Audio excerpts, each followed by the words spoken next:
We are self-sufficient in numerous areas, but food production still lags behind the consumption rate, despite the special influence of the night garden on soil and flora. So, the latest shipment of provisions was increased to account for unexpected delays during the journey, not that we know for sure how long sailing to the Eternal City will take. What about those special seeds from Ravenheart? I thought we were supposed to receive one of the first batches. Those are not ready to be planted yet. Apparently, the latest strains are too aggressive, whatever that means. Well, if Bliss says so. I assume we also stocked up on medical supplies, household items, and so on? Yes. But what about the consequences of your absence, Jet? Won't it have a negative effect on the situation in the northern and western quadrants? The old man is still alive and kicking. Effie and Kai can pick up the slack, as well. In any case, we received some breathing room because of what had happened in Australia, so I might as well take a vacation. Gods know I need a break. Jet. Break. Sunny smiled faintly, listening to their conversation. At that moment, Ether, who had remained similarly quiet, spoke up from his seat. I think we are overlooking an important issue. The rest of them glanced at him, somewhat surprised. Sunny raised an eyebrow.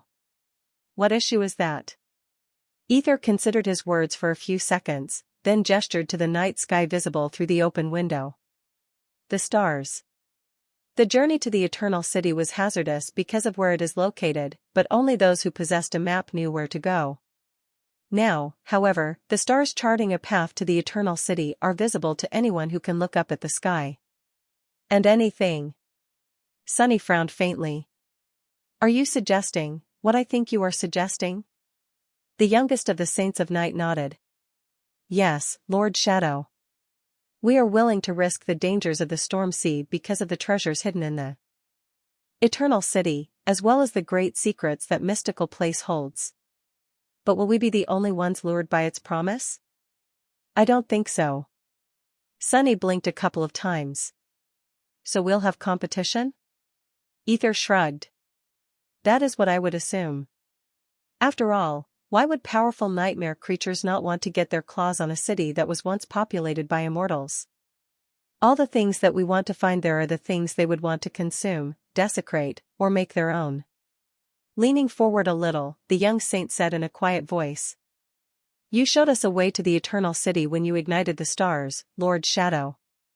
But I am afraid that you also began a race among those who can interpret the celestial map, and the participants of that race would not hesitate to tear each other to shreds to make sure that they get to the prize first.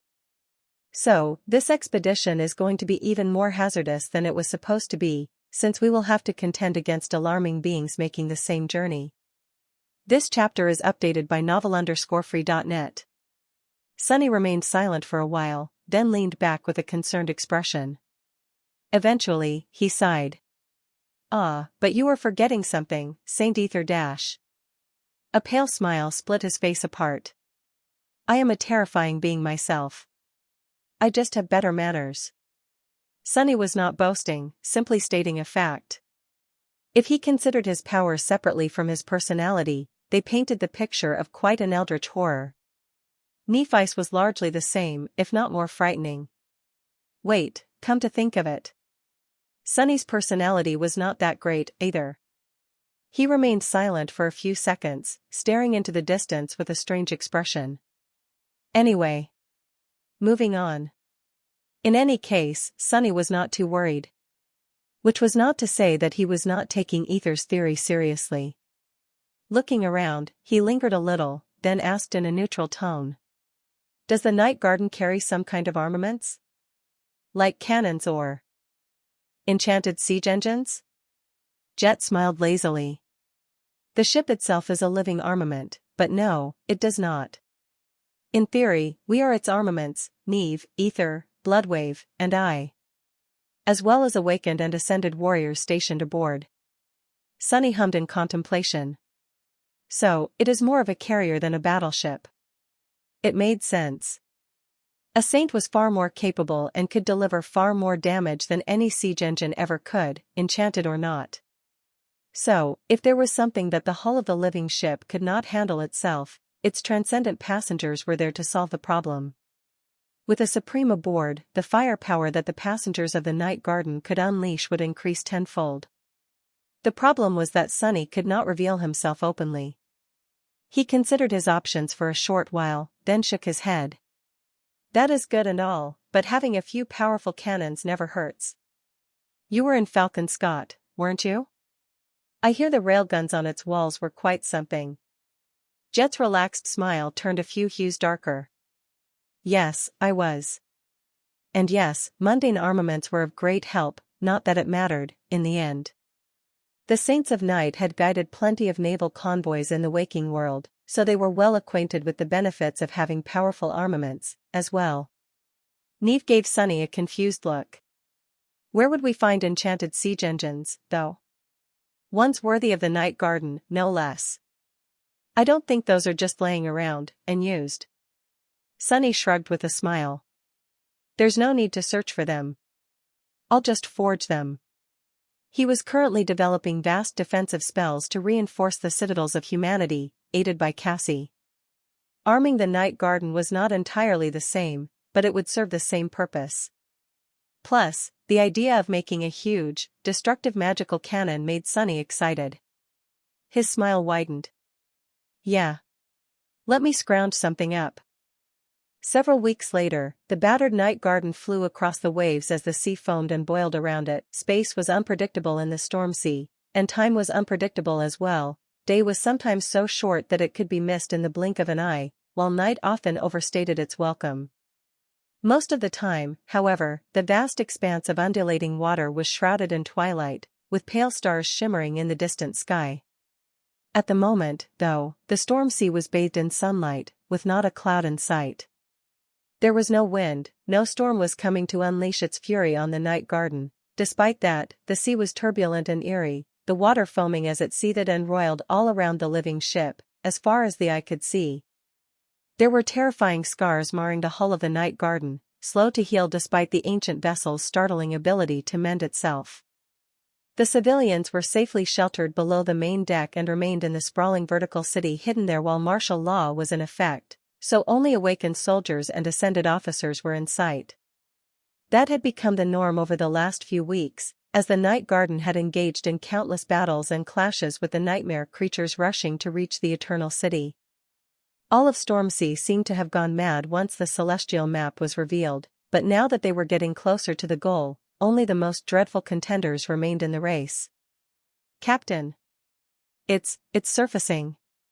In the runic hall of the main pagoda, Jet gave one of her subordinates an amused look. Captain, huh? If memory serves, I was a lieutenant general last time somebody bothered to formally promote me. Shouldn't you fools call me an admiral, at least?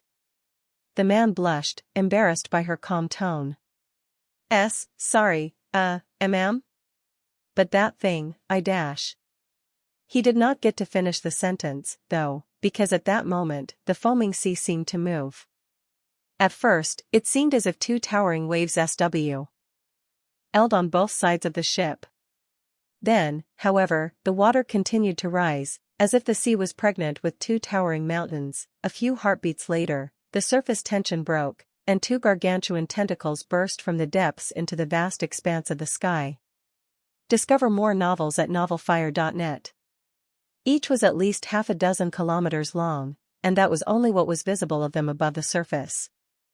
Who knew how deep they stretched into the abyssal depths of the bottomless sea? And who would want to know what was hidden there, in the depths?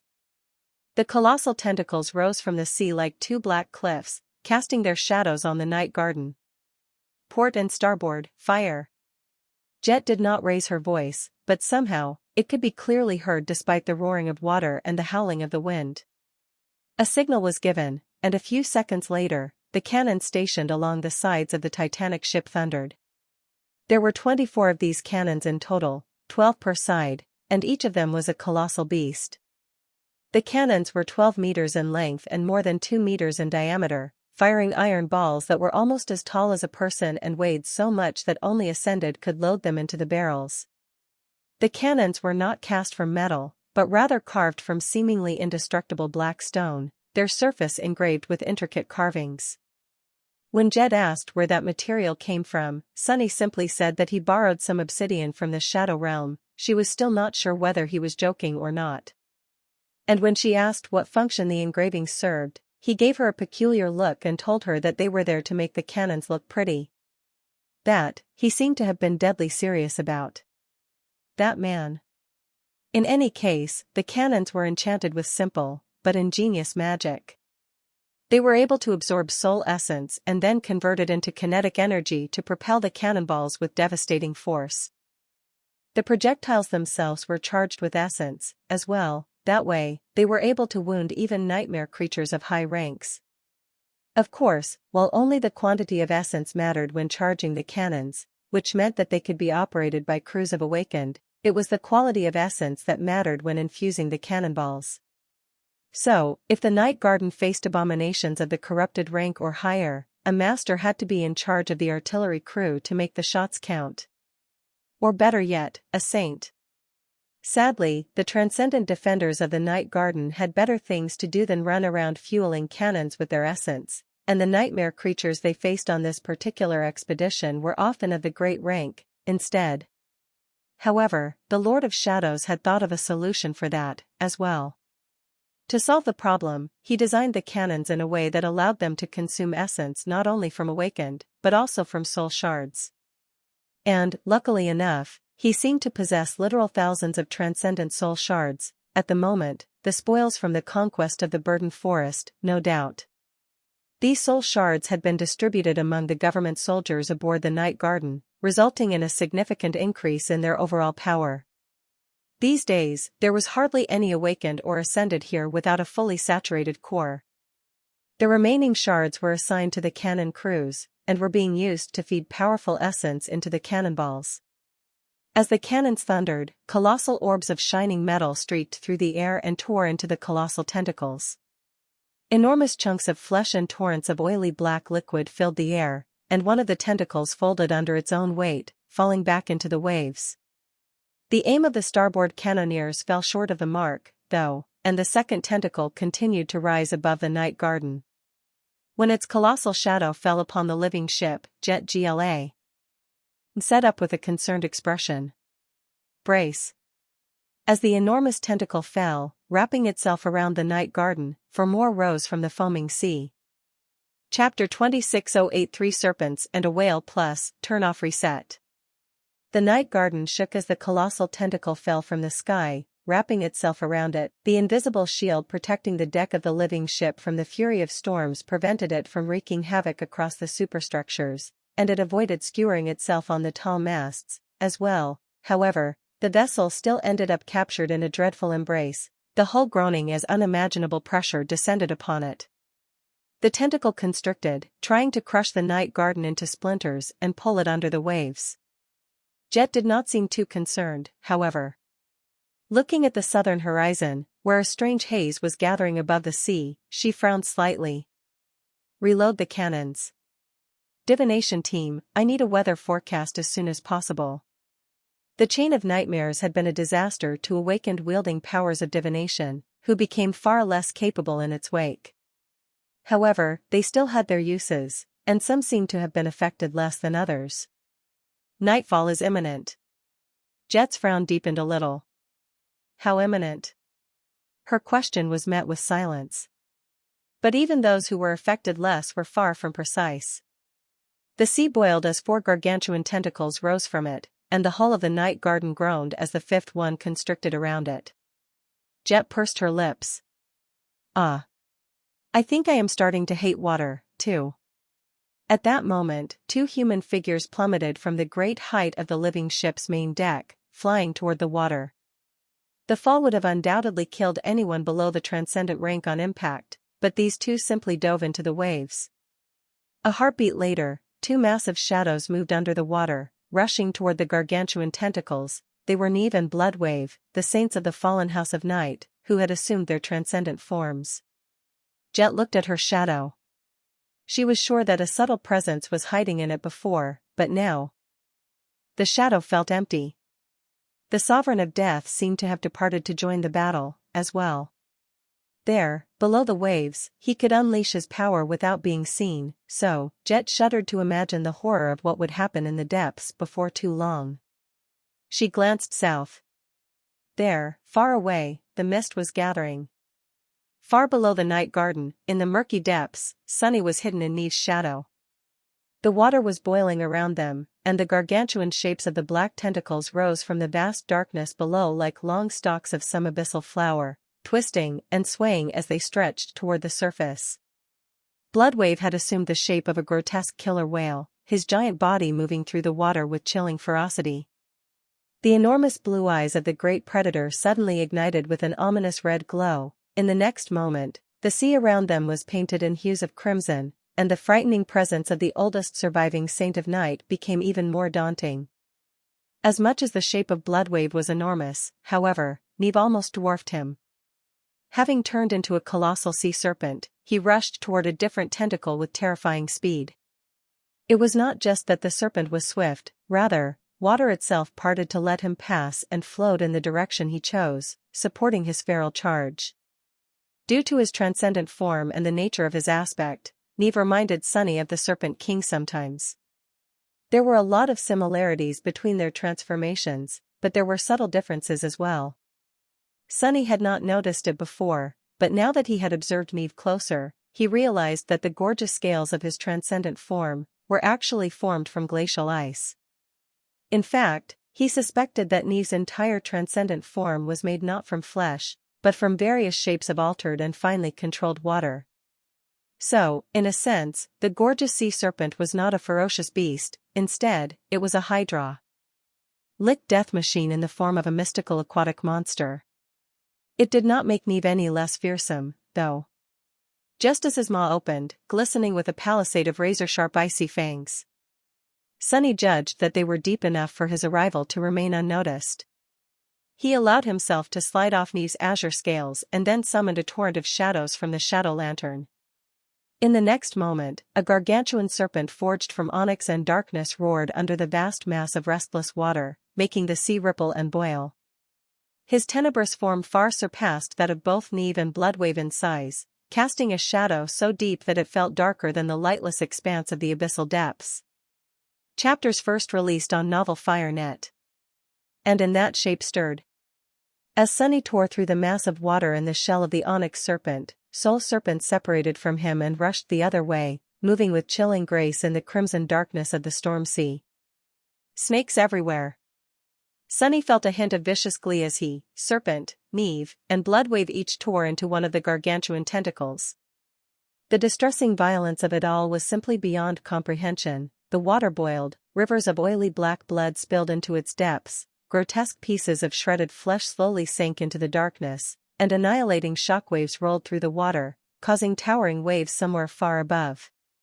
Well, naturally the violence was harrowing. There were two transcendent descendants of Storm God and two supreme titans assaulting the unknown horror of the depths. After all, it was difficult to imagine a calamity on a larger scale than that. The twisting tentacles were too gargantuan and tough to be torn apart, though. Even Sunny, with the prodigious size of his shell, could not bite one in two, far from it.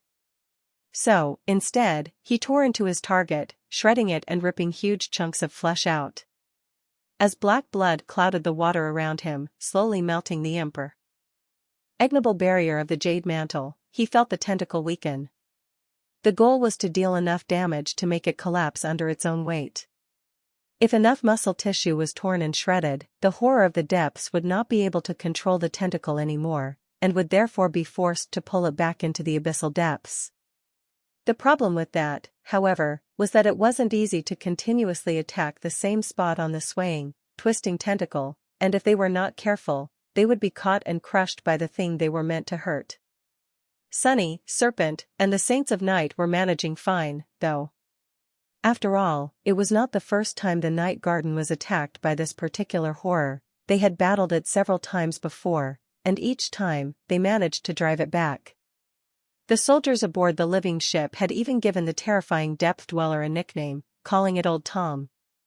Sunny was not sure about the naming sense. Personally, he could have undoubtedly come up with something far superior, but it did not really matter what the terrifying dweller of the depths was called. Today, Sunny wanted to accomplish something more than simply repelling Old Tom back into the depths from which it had come from. As each of the 4 shredded tentacles retreated into the dark depths, he let out a low growl. And then followed them down into the abyss. Neve, Bloodwave, and Serpent did, as well. Soon, all light disappeared from the vast expanse of cold water around them, and they found themselves in utter darkness. Back on the surface, the 4 tentacles plummeted into the water and disappeared from view. The 5th, meanwhile, was still straining to crush the night garden in its awful embrace. The living ship refused to shatter, though. Instead, at the points where the gigantic tentacle was wrapped around its hull, Old Tom's flesh seemed to boil, and torrents of oily blood flowed down the surface of the weathered wood, painting it black. But soon enough, the coating of black blood was absorbed into the night garden, as well, and it regained its original color. The titanic struggle continued for some time, and then, the dark tentacle shuddered. It tried to extricate itself from the living ship, but the hull of the night garden would not let it go. In an eerie change of pace, the previous situation seemed to have been reversed. Instead of trying to crush the ancient vessel, the immense tentacle was now straining in an attempt to escape.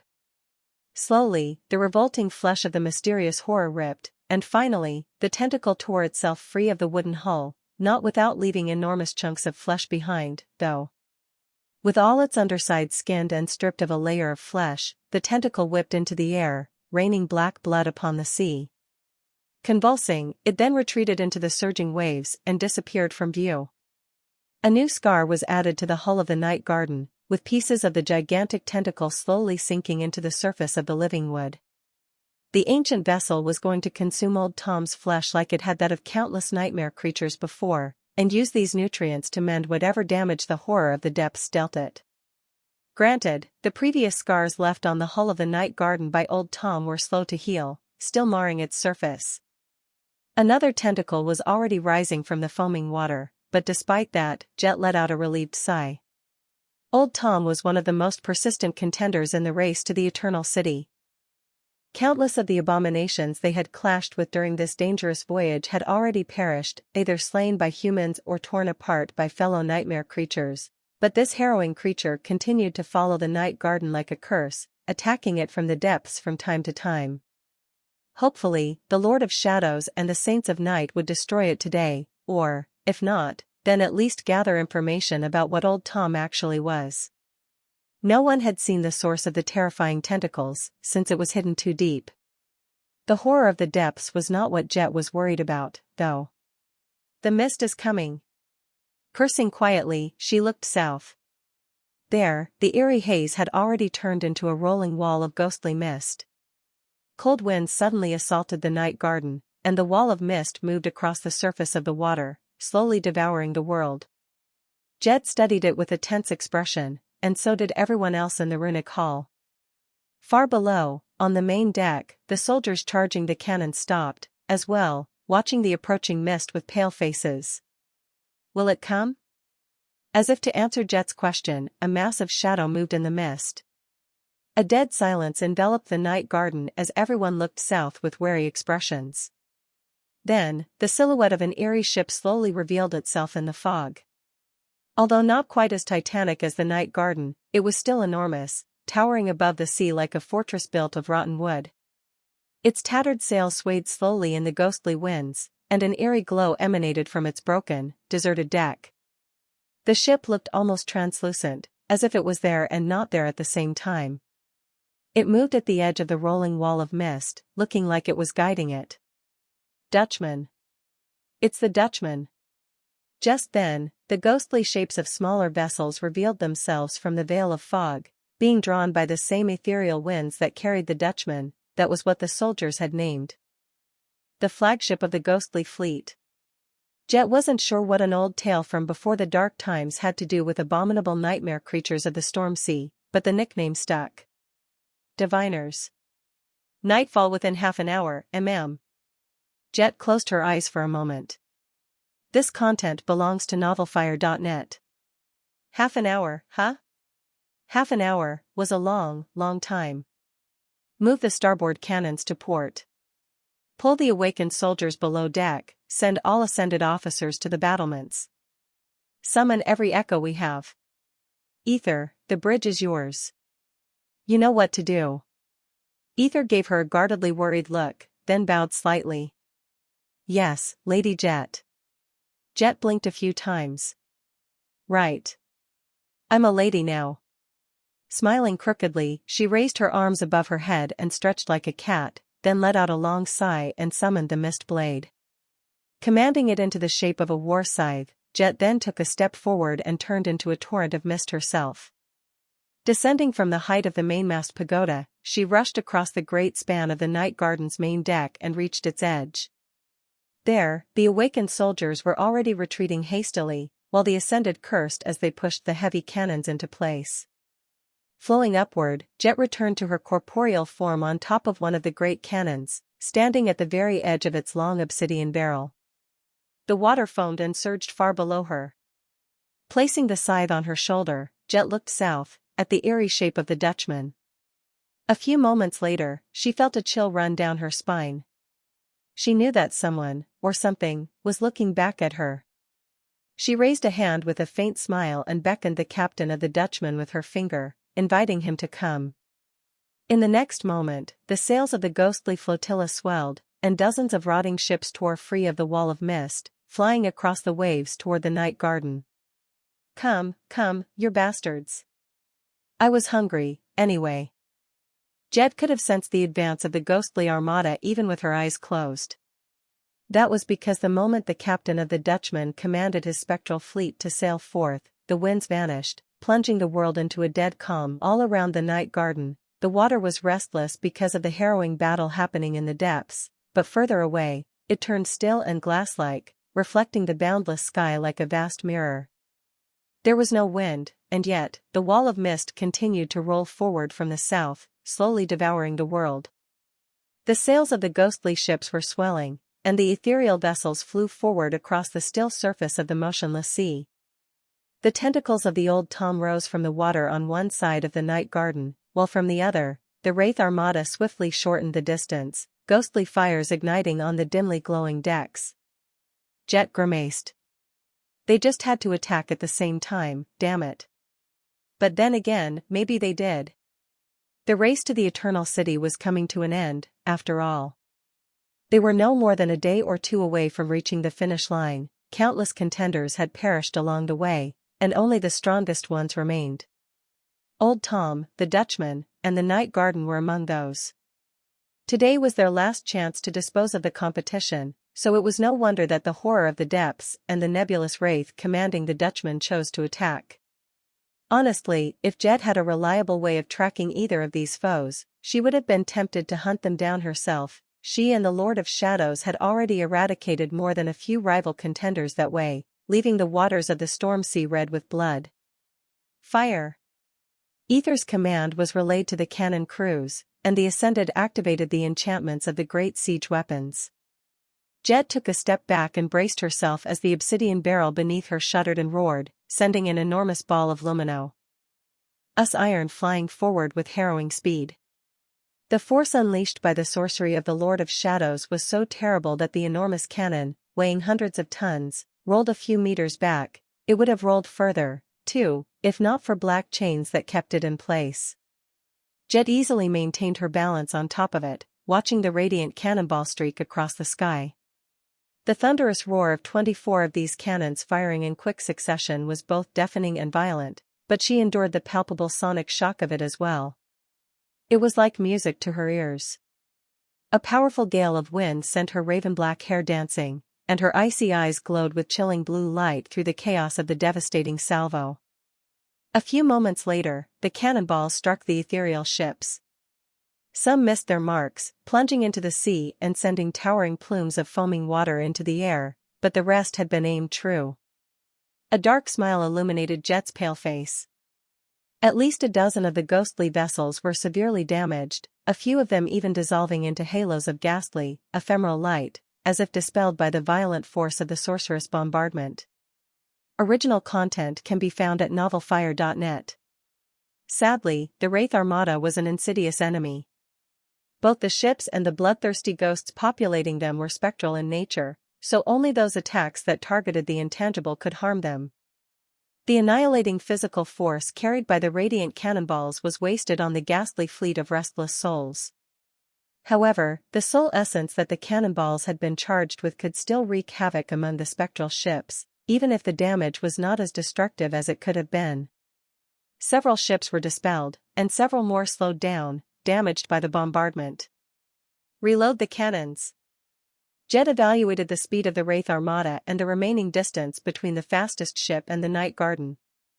The cannons were powerful, but it took time to saturate them with essence, not to mention the laborious process of loading new cannonballs into the enormous barrels. There was no time for the second salvo. The eerie form of the Dutchman loomed in the mist behind the Armada, towering above the advancing ships like a lumbering beast.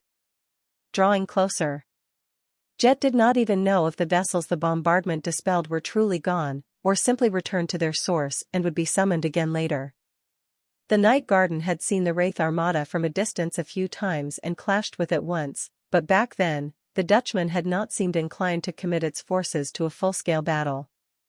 Perhaps its owner had been wary of the dead captain of the Night Garden and the ghostly monarch she was hosting aboard her ship, seeing a perverse kinship between them. Or, maybe, he simply saw no reason to bother. But now, the Wraith Armada was descending upon the living ship in full force. Want to board my ship, huh? Jet exhaled slowly, then changed the grip on her war scythe. A moment later, she leaned forward and sent it flying with a throw as powerful as what the great cannon beneath her was capable of. At the same time, she turned into a torrent of mist and wrapped herself around the ice-cold blade, riding it across the sky toward the advancing Armada. Her aim was true. The war scythe bit into the spectral deck of the leading vessel, causing the glow of the entire ship to dim. Jet assumed her human form and stepped onto the rotten wood, placing her hand on the trembling shaft of the mist blade. How about I board yours, instead? All around her, ethereal figures rose from the ephemeral glow, the ghastly shapes of dead sailors still bound to their sunken ship, knowing no peace or solace. Looking at them with a chilling hunger, Jet grinned. The Dutchman commanded a fleet of restless souls. And now, he had delivered them to Soul Reaper.